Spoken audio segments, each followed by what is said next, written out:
हम आपको लेकर चलते हैं सीधे प्रसारण की ओर, जहां अमित शाह का इस वक्त संबोधन चल रहा है। ताजा तस्वीरें हम आपको दिखाने वाले हैं। सेट कर बैठ जाओ जरा। मुझे एयरपोर्ट पर बताया कि पेंडाल उड़ गया है। पेंडाल यहां उड़ा, मेरे होश वहां उड़ गए। मैंने कहा इतनी चिलचिलाती धूप में पेंडल के बगैर कौन बैठा होगा, मगर मेरी माताओं बहनों भाइयों, आप सभी को धन है। नरेंद्र मोदी के लिए आप सब लोग खींचो खींच भरकर बैठे। इसीलिए मैंने भजनलाल जी का भाषण भी टलवाया है, स्वागत भी टलवाया है, और मैं भी थोड़ा ही बोलकर बंद करने वाला हूं, क्योंकि भोपालगढ़ वाले हैं ना।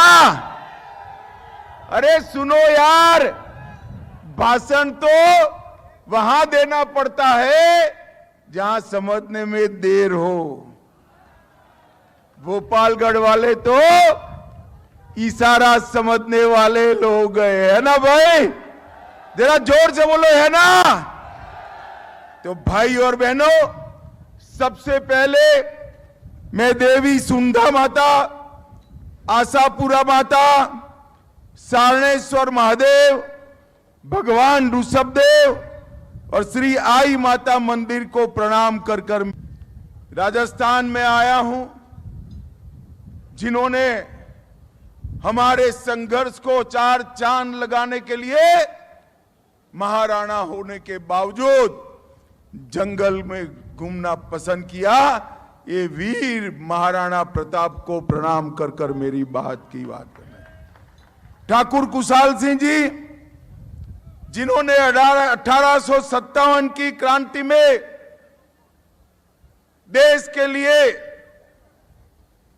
अंग्रेजों से लोहा लिया, ठाकुर कुशाल सिंह जी को भी प्रणाम कर कर बात करना चाहता हूं। भैया, ये पाली जो हमारा है वो कपड़ों पर प्रिंटिंग और टेक्सटाइल के लिए बड़ा मशहूर है ना? अब मुझे बताओ भाई, बाजार में कपड़ा लेने जाते हो, चाहे पगड़ी हो या धोती हो, कपड़े को ढंग से देखते हो ना? देखते हैं या नहीं देखते हैं? अरे जोर से तो बोलो, देखते हैं या नहीं देखते हैं? तू पूरे देश का प्रधानमंत्री बनाना है, प्रत्याशी को ढंग से देखकर वोट डालना। मेरी बात समझ में आती है?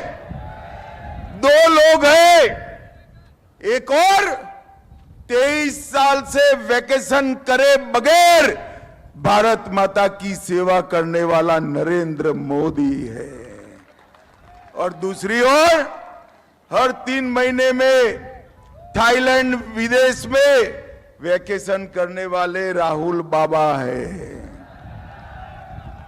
मुझे बताओ भाई, किसको देना चाहिए?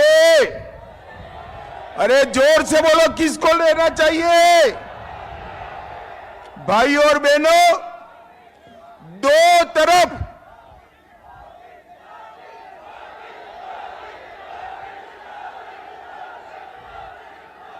भारत माता की।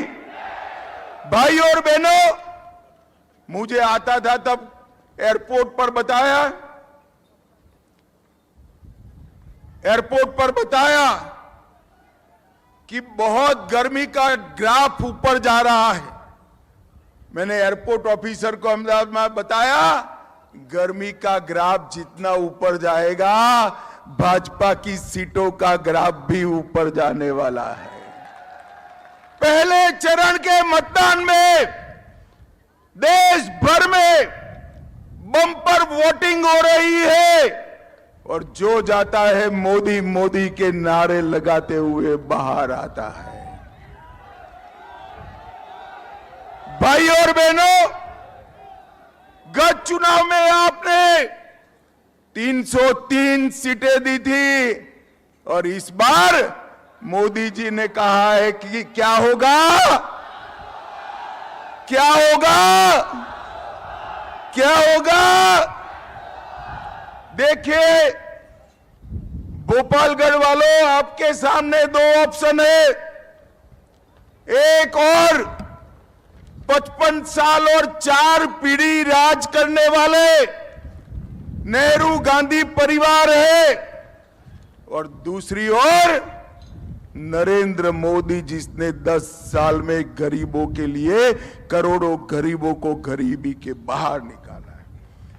एक और 12 लाख करोड़ के घपले घोटाले भ्रष्टाचार करने वाली कांग्रेस पार्टी है, तो दूसरी ओर 23 साल में जिस पर 4 आने का भी भ्रष्टाचार का आरोप नहीं है, ऐसे नरेंद्र मोदी। एक और दशकों तक सिर्फ गरीबी हटाओ का नारा देकर सत्ता का सुख भोगने वाली राहुल बाबा एंड कंपनी है, और दूसरी ओर एक दशक में 25 करोड़ गरीबों को गरीबी रेखा के बाहर निकालने वाले नरेंद्र मोदी है।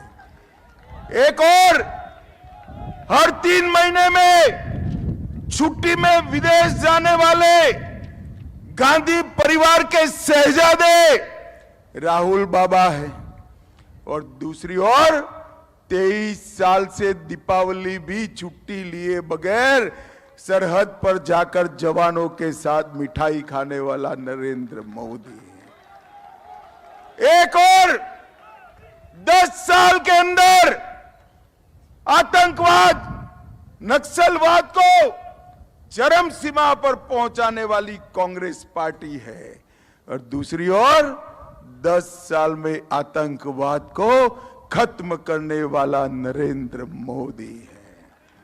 देश की जनता ने बहुत अच्छे तरीके से तय किया है कि इस बार कोई गलती नहीं करनी है, किंतु परंतु नहीं, अब की बार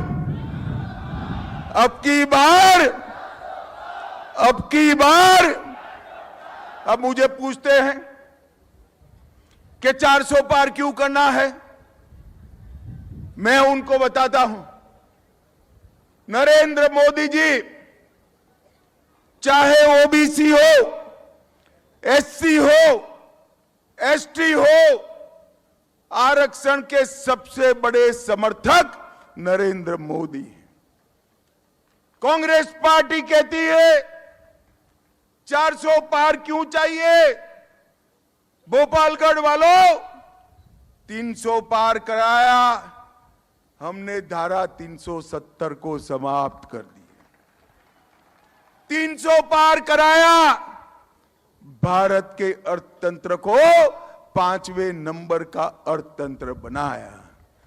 300 पार कराया, 1 पेंशन 1 रैंक 1 पेंशन सेना के जवानों को देने का काम कराया।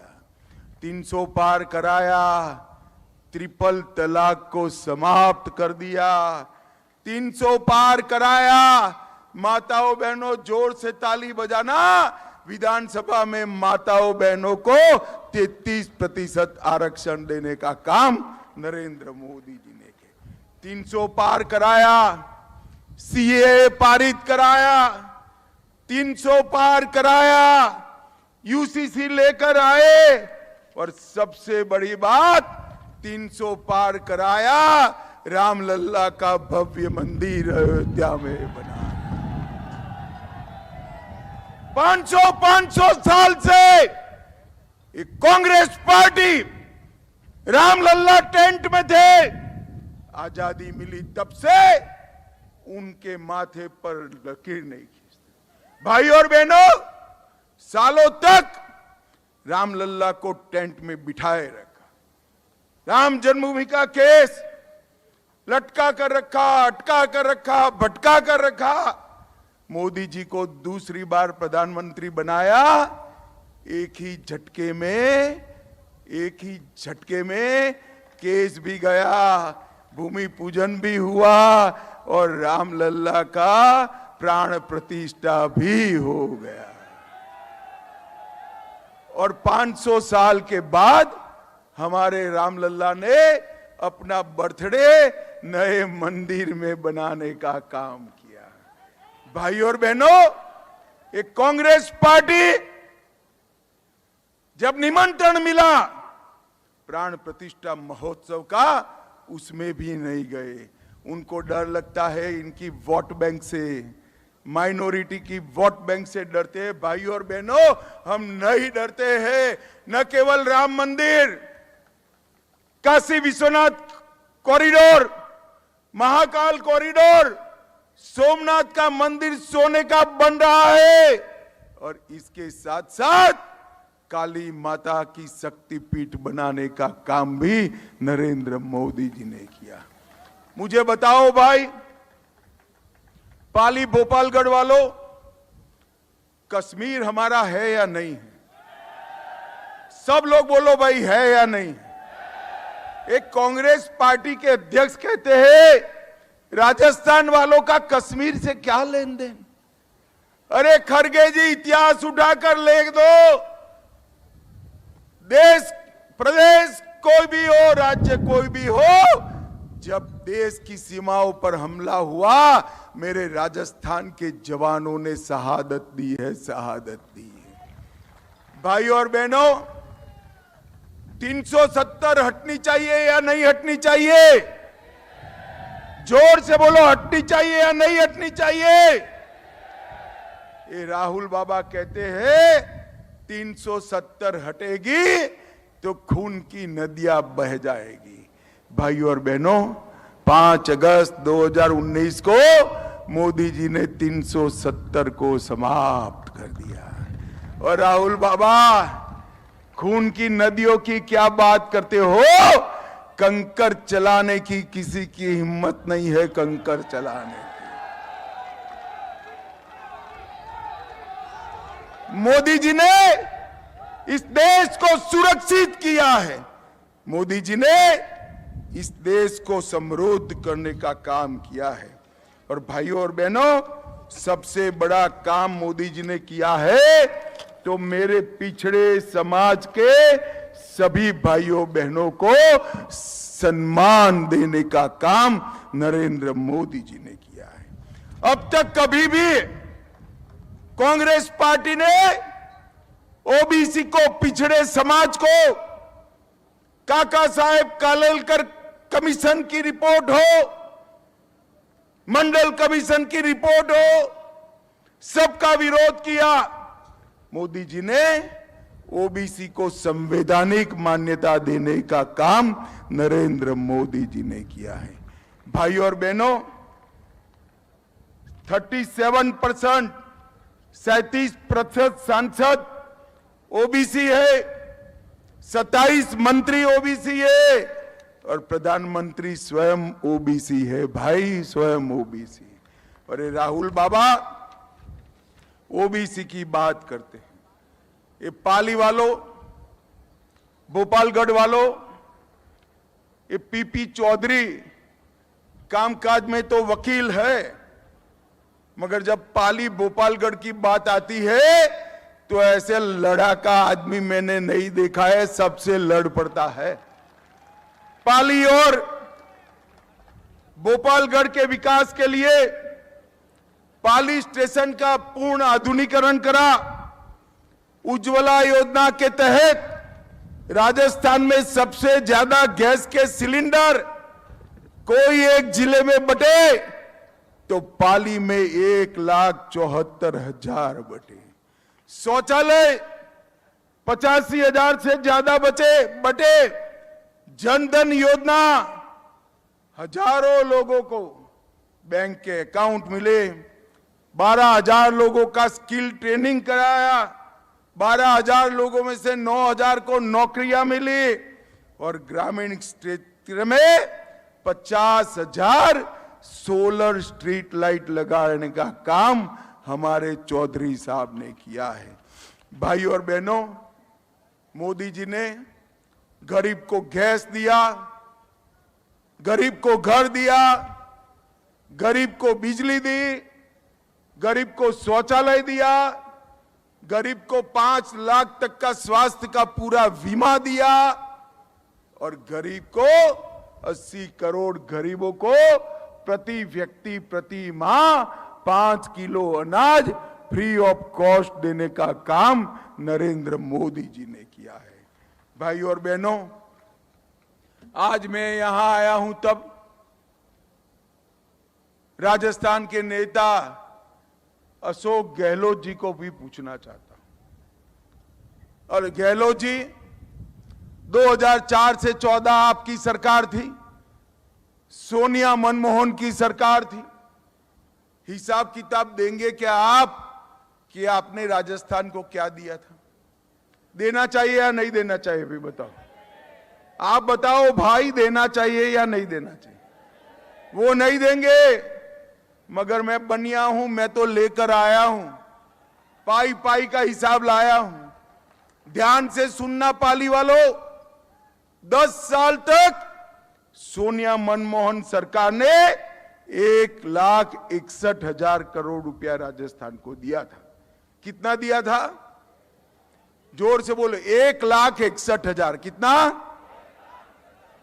और मोदी जी ने 1,61,000 करोड़ के सामने 6,24,000 करोड़ रुपया राजस्थान को देने का काम।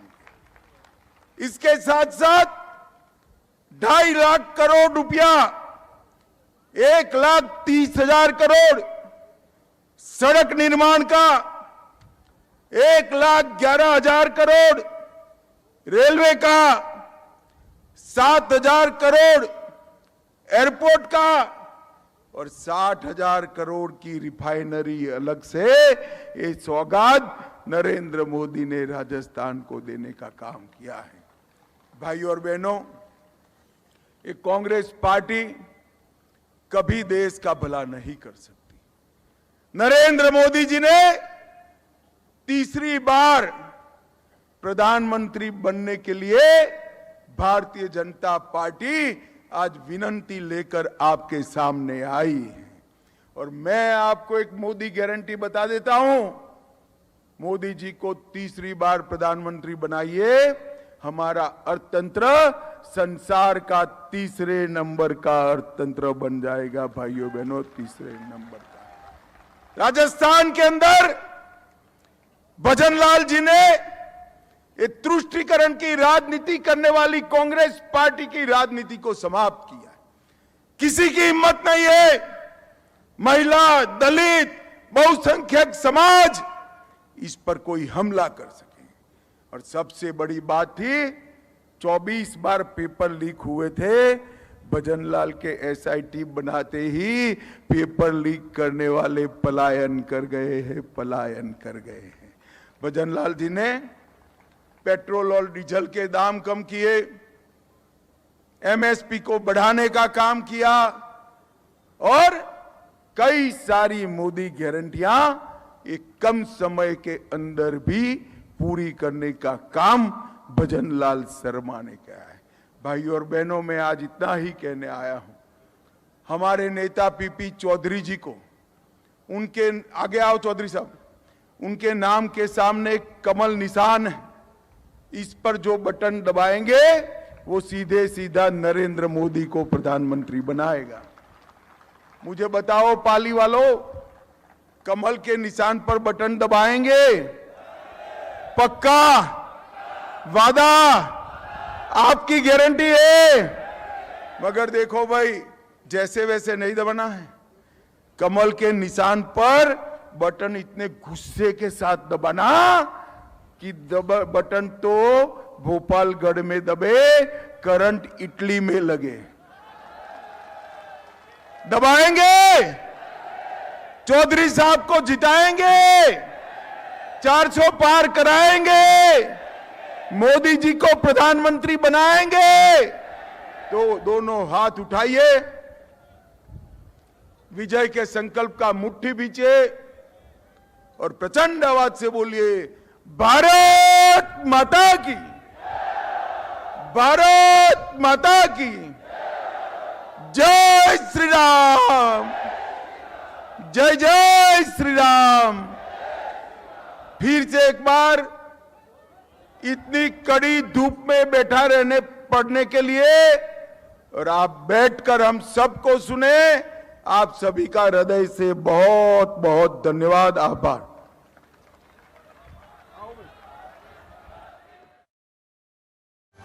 तो भोपालगढ़ से अमित शाह की जनसभा को आप सुन रहे थे। और ख़ास बात यह है कि आज ही देखिए उन्होंने गुजरात में अपना नॉमिनेशन फाइल किया और सीधे सेकंड फेज के प्रचार में वो जुट गए।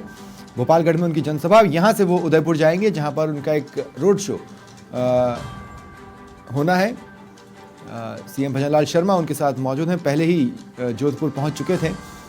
जाहिर तौर पर जोधपुर और उसके आसपास के क्षेत्रों में जिस तरह से स्पेशल प्लान अमित शाह ने बीते दिनों जिसका जिक्र किया था वो कहां तक पहुंचा है, ये सवाल अमित शाह पूछेंगे ज़रूर और उसका जवाब भी मांगेंगे। लेकिन इस बीच लोगों को जब वो संबोधित कर रहे थे उन्होंने कांग्रेस पर तो निशाना साधा ही, मोदी सरकार की उपलब्धियों को गिनाया और उनके बेसिस पर वोट की अपील की।